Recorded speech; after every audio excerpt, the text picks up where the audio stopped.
ሰላም ጤና ይስጥልኝ። ዶክተር ሰይፈ እባላለሁ። ለረጅም ጊዜ የቆየ ተደጋጋሚ የሆድ ድርቀት አንዳንዴ የሌላ በሽታ ምልክት ነው። አካላዊና ጾታዊ ጥቃት የደረሰባቸው አንዳንድ ሰዎች ከጊዜ በኋላ የሚከሰት ተደጋጋሚ የሆድ ድርቀት ሊያጋጥማቸው ይችላል። የእንቅርት በሽታ፣ የነርቭ ህመም፣ የአንጀት እጢ፣ ለረጅም ጊዜ የሚወሰዱ አንዳንድ መድኃኒቶችም ጭምር የሆድ ድርቀትን ሊያስከትሉ እንዲሁም ሊያባብሱ ሁሉ ይችላሉ። ተደጋጋሚ የሆድ ድርቀት በጊዜ ካልታከመ ለፊንጢጣ ቁስለትና ለፊንጢጣ ኪንታሮት ይዳርጋል። የሆድ ድርቀት የፊንጢጣ ቁስለት ከፈጠረ ሰገራ ሲወጣ ከፍተኛ ህመም ይሰማል። ህመሙን ፍራቻ፣ ሰገራ ሲያዝ ደግሞ የባሰ የሆድ ድርቀትና ተደጋጋሚ የፊንጢጣ ቁስለት ይፈጠራል። የሆድ ድርቀት በሁለት ይከፈላል። አሳሳቢ የሚባለው የሆድ ድርቀት የትኛው ነው? የሆድ ድርቀትን የሚያስከትሉ ዋና ዋና በሽታዎችስ ምንድን ናቸው? በቤት ውስጥ እንዴት መከላከልስ ይቻላል? በዚህ ቪዲዮ ላይ የሆድ ድርቀትን ስለሚያስከትሉ በሽታዎችና ህክምናቸውን በተመለከተ አጠር አድርጌ ለእናንተ አደርሳለሁ። አዲስ ቪዲዮ እንደለቀኩኝ ለአንድ ሰዓት ያህል በኮሜንት ላይ ለሚጠየቁ ጥያቄዎች ወዲያውኑ ምላሽ እሰጣለሁ። በዚህ ቪዲዮ ላይ ያላችሁን ጥያቄ በኮሜንት ላይ አስቀምጡልኝ። ለዚህ ቻናል አዲስ ከሆናችሁ ደግሞ ሰብስክራይብ ማድረግ እንዳትረሱ። አብራችሁኝ ቆዩ። ሰገራ ሲቀመጡ ማማጥ፣ አልፎ አልፎ ከእምብርት በታች በግራ ወይም በቀኝ በኩል የሚሰማ የሆድ ቁርጠት፣ የሆድ መነፋት ስሜት፣ አንዳንዴ ደግሞ ሰገራ ተቀምጠው ከጨረሱ በኋላ ቅልል የማይል ስሜት ወይም ሰገራው ሙሉ ለሙሉ ያልወጣ ያህል የሚመስል ስሜት መኖር አብዛኛውን ጊዜ የሆድ ድርቀት ችግር ባለበት ሰው ላይ የሚታዩ ምልክቶች ናቸው። አንድ ሰው በሳምንት 2 ጊዜና ከዛ በታች የሚጸዳዳ ከሆነ ወይም ደግሞ ሽንት ቤት በተቀመጠ ቁጥር ሰገራ ለማስወጣት በተደጋጋሚ በጉልበት የሚያመጥ ከሆነ እዛ ሰው ላይ የሆድ ድርቀት እንዳለ ያመላክታል። የሆድ ድርቀት በየትኛውም ዕድሜ ክልል ሊጀምር ይችላል። ነገር ግን ዕድሜ እየገፋ ሲሄድ እዛ ሰው ላይ የሆድ ድርቀት የሚፈጠርበት ዕድል እየጨመረ ይሄዳል። ታዲያ የሆድ ድርቀት ያለበት ሰው ሁሉ የሆድ ድርቀት ችግር አለበት ማለት አይደለም። የሆድ ድርቀቱ እንደ ችግር ታይቶ የሚታከመው የሆድ ድርቀቱ በተጓዳኝ የጤና ችግር የመጣ ከሆነ ወይም ደግሞ ባለፉት 6 ወራቶች ውስጥ ለ3 ወርና ከዛ በላይ የቆየ የሆድ ድርቀት ያለ ከሆነ ነው። አንድ ሰው ላይ 2 አይነት የሆድ ድርቀት ሊፈጠር ይችላል። የመጀመሪያው በራሱ የሚመጣ የሆድ ድርቀት ሲሆን ሁለተኛው ደግሞ በተጓዳኝ በሽታ ምክንያት የሚመጣ የሆድ ድርቀት አይነት ነው። በሌላ አገላለጽ የሆድ ድርቀት አንዳንድ ጊዜ የሌላ በሽታ ምልክት ይሆናል እንደማለት ነው።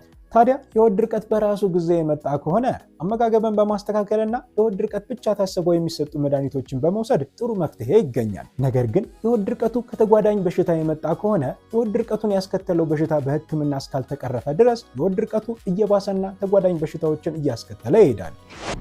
አንድ ሰው ላይ በተጓዳኝ በሽታ ምክንያት የሚመጣ የሆድ ድርቀት ሲኖር እንደ በሽታው አይነት ከሆድ ድርቀት ባሻገር የተለያዩ አይነት የህመም ስሜቶች ሊታዩ ይችላሉ።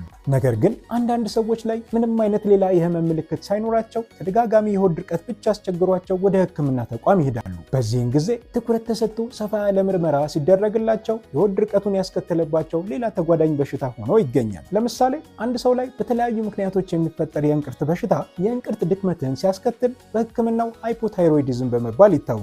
አብዛኛውን ጊዜ የተለያዩ የእንቅርት በሽታ አይነቶች አንገት ላይ የሚታይ እብጠትን ሊፈጥሩ ይችላሉ። ነገር ግን ይህ አይነት የእንቅርት ችግር ያለባቸው አንዳንድ ሰዎች ላይ አንገታቸው ላይ የሚታይ እብጠት ላይኖር ይችላል። ታዲያ አንድ ሰው ላይ ይህ አይነቱ የእንቅርት ችግር በሚኖርበት ጊዜ የአንጀት እንቅስቃሴን ስለሚገድበው ለረጅም ጊዜ የሚቆይና ተደጋጋሚ የሆድ ድርቀትን የሚፈጥርባቸው ይሆናል። ታዲያ የእንቅርት ድክመት ያለባቸው ሰዎች ከሆድ ድርቀት ባሻገር አብዛኛውን ጊዜ ለረጅም ጊዜ የቆየ ድካም የማለት ስሜት ይኖራቸዋል። እንዲሁም ቅዝቃዜን መጥላትና መቋቋም አለመቻል፣ ትኩረት ማጣት፣ የቆዳ ድርቀትና የፀጉር መነቃቀል የመሳሰሉ ተጨማሪ የህመም ምልክቶችም ሊታዩባቸው ይችላል። በዚህን ጊዜ የታይሮይድ ምርመራ ወይም በደም የሚታይ የእንቅርት ምርመራ ተደርጎ እዛ ሰው ላይ የእንቅርት ድክመት መኖሩ ሲረጋገጥ ረዘም ላለ ጊዜ የእንቅርት መድኃኒት ይሰጥና የሆድ ድርቀቱ ከተያያዥ የህመም ስሜቶች ጋር ሙሉ በሙሉ የሚድን ይሆናል። ታዲያ የሚገርመው ነገር በዚህ በሽታ የተጠቁ አንዳንድ ሰዎች ህመማቸው ስር ሰዶ ስለሚነሳ የህመም ስሜታቸውን በጊዜ ሂደት እየተለማመዱት ይመጣሉ። አንዳንዶቹ በእርግጥም ታመው እንደነበር የሚያገናዘቡት ህክምና ከተደረገላቸው በኋላ ሰውነታቸው ላይ የሚያዩትን ለውጥ በማየት ነው።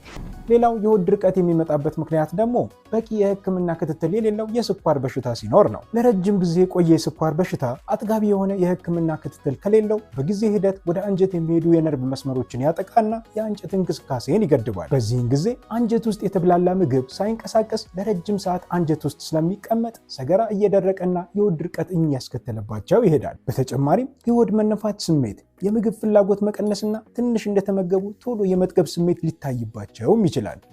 ታዲያ አብዛኛውን ጊዜ በስኳር በሽታ ምክንያት የሚመጣ የሆድ ድርቀት ሲኖር ለሕክምና ትንሽ አስቸጋሪ ነው። በዚህ አይነት ችግር ለተጠቁ ሰዎች የአንጀት እንቅስቃሴን የሚያስተካክል ለተወሰነ ጊዜ ብቻ የሚሰጥ መድኃኒት ሲሰጣቸው ለተወሰነ ጊዜ ለውጥ ያሳያሉ። ከዛ ውጪ በዋነኝነት ጥብቅ የሆነ የስኳር ክትትል ሲደረግና ከደረቅ ይልቅ በፈሳሽ መልክ የተዘጋጁ ምግቦችን ቋሚ በሆነ መንገድ በማዘውተር በጊዜ ሂደት የተሻለ ለውጥ እያገኙ ይሄዳሉ።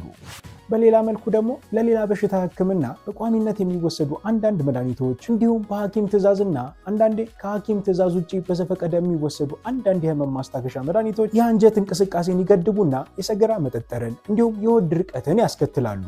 ለምሳሌ ከነዚህ መድኃኒቶች ውስጥ በሀገራችን ላይ በብዛት የሚያጋጥመው ትራማዶል በመባል የሚታወቀውን የህመም ማስታገሻ መድኃኒት የሚወስዱ ሰዎች ላይ ነው። ይህ መድኃኒት ለ2 ተከታታይ ቀናት እንኳን ሲወሰድ አንዳንዶች ላይ ከፍተኛ የሆነ የሆድ ድርቀትን ያስከትልባቸዋል። ከዚህ ውጭ ደግሞ አንዳንድ ለስነ አእምሮ ህክምና የሚሰጡ መድኃኒቶች፣ ከልክ በላይ የሚወሰድ የቫይታሚን ዲ መድኃኒት እንዲሁም ለደም ግፊትና ለደም ማነስ የሚታዘዙ አንዳንድ መድኃኒቶችም በቋሚነት ረዘም ላለ ጊዜ የሚወሰዱ ከሆነ በጊዜ ሂደት የሆድ ድርቀትን ያስከትላሉ።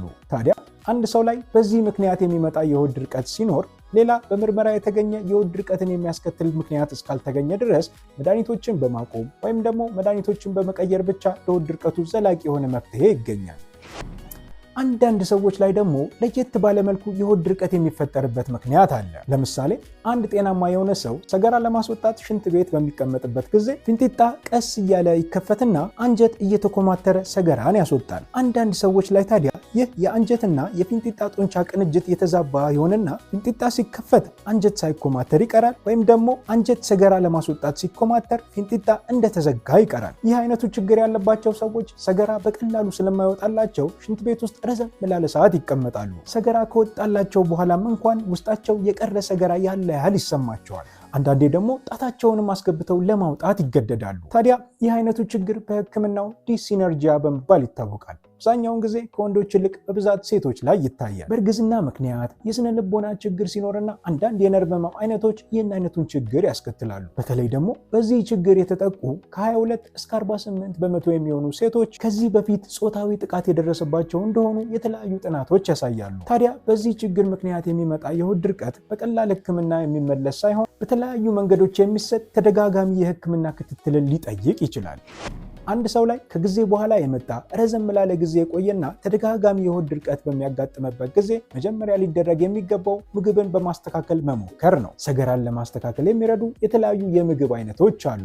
እነዚህ የምግብ አይነቶች በውስጣቸው የሚይዙት የፋይበር መጠን ከፍተኛ የሆኑ የምግብ አይነቶች ናቸው። ለምሳሌ ከሌላው በተሻለ መልኩ ሰገራን በደንብ የማለስለስ አቅም ያላቸው ምግቦች የተቀቀለ ቦሎቄ፣ አተርክክና ባቄላ ናቸው። ከፍራፍሬና አታክልት ምርቶች ደግሞ እንጆሪ፣ ማንጎ፣ ዘይቱን፣ ብርቱካንና አፕል እንዲሁም የተቀቀለ ብሮኮሊ፣ ዱባ፣ ስኳር ድንች፣ ጎመን የመሳሰሉት ከሌላው የበለጠ ሰገራን የማለስለስ አቅም አላቸው። ይህ ሲባል ታዲያ እነዚህ ምግቦች አልፎ አልፎ መመገብ ሳይሆን በበቂ ሁኔታ ሰገራን ለማለስለስ እንዲያስችል እነዚህ ምግቦች በቀን በቀን አብዝቶ መመገብ ያስፈልጋል። ለምሳሌ አንድ የሆድ ድርቀት ያለበት ሰው እነዚህ ምግቦች ተመግቦ አጥጋቢ የሆነ ለውጥ ለማግኘት ያ ሰው ከነዚህ ምግቦች ማግኘት ያለበት የፋይበር መጠን በቀን ከ30 ግራም አካባቢ መሆን አለበት። እንደ ምሳሌ የቦሎቄ እህልን ብናነሳ የሆድ ድርቀት ያለበት ሰው በቀን ውስጥ ሩብ ኪሎ አካባቢ የሚሆን የተቀቀለ ቦሎቄ መመገብ ሊያስፈልገው ይችላል እንደማለት ነው። ምክንያቱም እነዚህ ምግቦች በውስጣቸው የሚይዙት ሰገራን ለማለስለስ የሚረዳው ንጥረ ነገር መጠን የአንዱ ከሌላው የተለያየ ስለሆነ ነው።